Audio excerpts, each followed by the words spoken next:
Okay, so good morning. I'm on the Atomos stand with my good friend Rich, and we're going to have a little chat about the Inferno. Now, some of you have already asked as to why we aren't stocking already. There's a very good reason, which Rich is now going to explain a little bit more about, but the good news is we shall be soon. And so, Rich, why weren't we stocking it? So basically, when the Inferno first shipped, had a limited firmware release. So Atomos have slowly been adding in some of the features that they originally said the unit would have, and some extras announced at IBC as well. So when the Inferno originally shipped, its USP above, say, the other Flame series like the Shogun Flame was that it could do 4K P50 and 60 over HDMI or kind of 6G SDI. We've basically, at Christmas time, we released a Merry Christmas firmware, which basically unleashed the high frame rate support for Sony FS cameras. So for your FS7 with an XDCA on it, or for your FS5 with a RAW software upgrade, that basically enabled the high frame rate RAW output straight into the Inferno. And the ability 200 to 240 frames a second. Yeah, so basically up to 240 frames a second at 2K, and up to, again, 4K P60 was there for the 4K.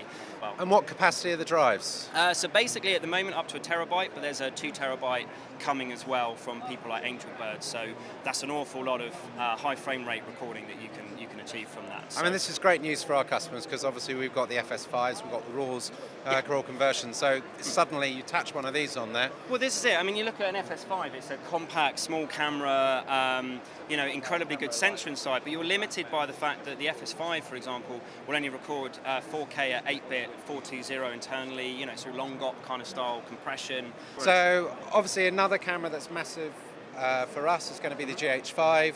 Naturally, the Inferno is going to tag onto that very nicely exactly. as well. So full-size HDMI straight out of the GH5. Other camera manufacturers listen. Just going to put that out there. But it's so that will take a continuous 4K P50, P60 output from the GH5.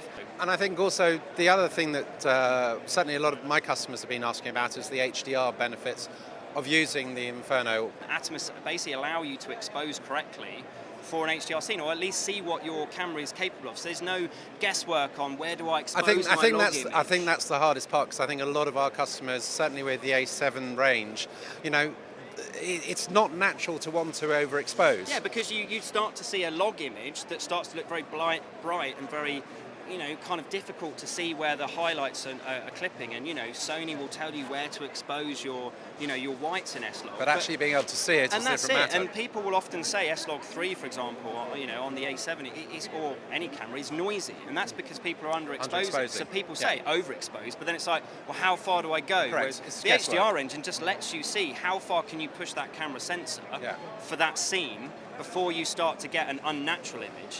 The Atom HDR engine is shoot what you see. You should be looking at something on the monitor that very much correlates to what you're actually looking at with your eye. Precisely what's happening at the moment here.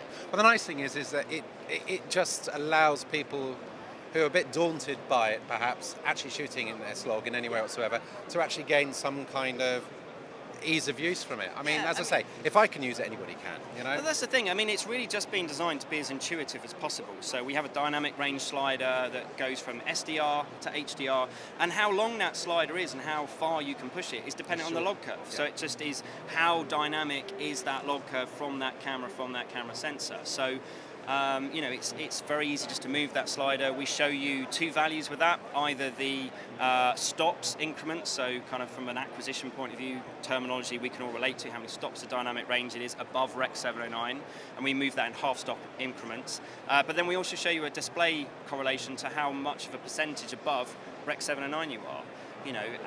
And that's the big thing is, every single stop is a doubling of the luminance that you had before. So, when we're talking about Rec 709 at 5 or 6, and we can now go 10 plus stops, it's massive amount of difference in what you see. Oh, that's really exciting. We're going to have the Infernos to try, not just as kits, but they'll be available on their own as well.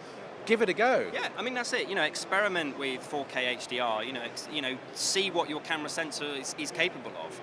For those jobs that require a lot of grading, or you want to expose excellently, rent one of them from you guys to make sure that you have the shot correct.